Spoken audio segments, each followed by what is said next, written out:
गया। जो असल में इसमें सबसे बड़ा एक चीज़ और आती है कि जो व्याख्याएं करते हैं वो प्रैक्टिकल नहीं होते, और जो प्रैक्टिकल होते हैं वो व्याख्याएं नहीं करते। मतलब ये बहुत बड़ा। इसी तरह का दूसरा जैन है जी। हाँ। जैन के बारे में आप क्या कहेंगे जी?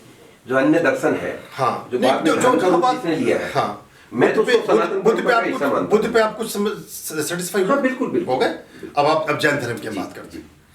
जैन धर्म में क्या आपका क्या कहना है उनके बारे में कि वो हिंदू धर्म को नहीं मानते?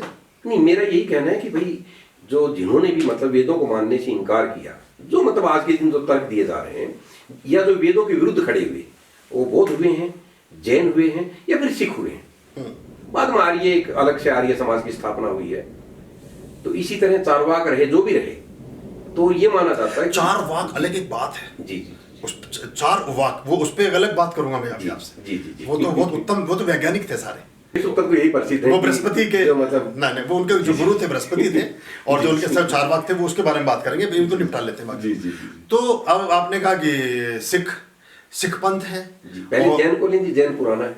जैन को ले लेते हैं। जैन धर्म में जी अब प्रतिमा तो उनके यहाँ सब सर्वोपरि है जी। महावीर स्वामी की प्रतिमा सब जगह विस्तारित है, अजंता एलोरा भरा पड़ी है प्रतिमाओं से, सब प्रतिमा की ही पूजा है जी। तो पहली बात तो वो सनातनियों के बिल्कुल करीब आके खड़े हो गए जी। मूर्ति पूजा एक मुख्य विषय था जो इस्लाम ने नकारा, आर्य समाज ने नकारा, बुद्धिस्ट भी खड़े हो गए इस संदर्भ में, उनकी भी सारी बुद्ध की प्रतिमाएं लगी पड़ी हैं सब जगह। और जितनी बुद्ध की जो शाओलिन टेम्पल है चीन में, उनमें 10,000 प्रतिमाएं हैं बुद्ध की। किसी दुनिया में ऐसा कोई मंदिर नहीं जिसमें 10,000 प्रतिमा एक मंदिर में हो। और लेटे बुद्धा, खड़े बुद्धा, पड़े बुद्धा, ऐसे बुद्धा, वॉकिंग बुद्धा, ये बुद्धा, वो बुद्धा, तो छोड़ा ही नहीं उन्होंने। सब तरह के बुद्ध हैं वहाँ। और बुद्ध का अंतिम वाक्य क्या था? आनंद को जो विल की, जो वसीयत की, उसमें लिखा कि मेरी कोई प्रतिमा कभी ना बनाना। और जो बुद्ध शब्द बना वो बुद्ध का अपभ्रंश है। बुद्ध कहते हैं प्रतिमा को।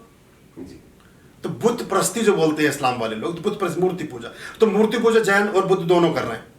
जो बोध गया भी मैंने सब जगह भगवान बुद्ध की बड़ी बड़ी प्रतिमाएं हैं, उनका आगे घी के दिए जलते हैं। तो प्रकाश को मान रहे हैं, अग्नि को मान रहे हैं, अग्नि सनातन मानता है। आप प्रतिमा को मान रहे हैं तो आप सनातन को मान रहे हैं। आप हुंकार को ओम नमः पद में हुम क्या है? अगर पाली प्राकृत में कहूंगा ओम भूर्भुवः स्वः तो ओम पद में हुम ही बोलूंगा मैं, पाली और प्राकृत में। तो मूर्ति पूजा में समकालीन हो गए। अब उसके बाद आते प्रतीक चिन्ह, षोडश कलाएं और हमारे षोडश दल चक्र और हमारी पूजा पाठ के विधान। पूजा पाठ के विधान में सनातनियों का सर्वोपरि जो विधान है, मंगल चिन्ह है, वो है स्वास्तिक और ओम। ठीक है जी। अब ये जैन धर्मों के मंगल चिन्हों की बात कर लेते हैं।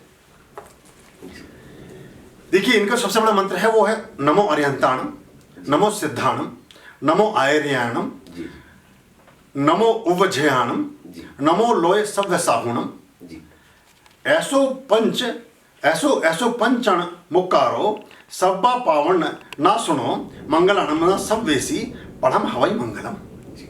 अब वो कहते हैं कि ये सर्वे भवन्तु सुखिना और सर्वे सन्तु निरामया और सर्वे भद्राणि पश्यन्तु माँ कश्चित् दुःख भाग भवेत् है। अगर इसे कोई आदमी, एक आदमी को मैं कोई भाव समझाता हूँ और वो पर्शियन है, तो फिर आवश्यकता क्या पड़ी उनको अलग से कुछ करने की? जी हाँ, नहीं मैं बता दें, वो फिर उसमें अगर भाव वही है, भाव तो वही है। देखिए वो कहते हैं नमो अरिहंताणम, उन सभी देवताओं को प्रणाम है जो अरिहंत हो गए हैं, जो परमात्मा को उपलब्ध हो गए हैं। और यानी कि इसका मतलब और देवताओं की प्रतिष्ठा मान रहे हो, खुद को नहीं कह रहे देवता, वो कह रहे उन सब देवताओं को प्रणाम है। वो कुरान मजीद में लिखा है कि मेरे से पहले आने वाले सभी पैगंबरों को मैं सलाम करता हूँ।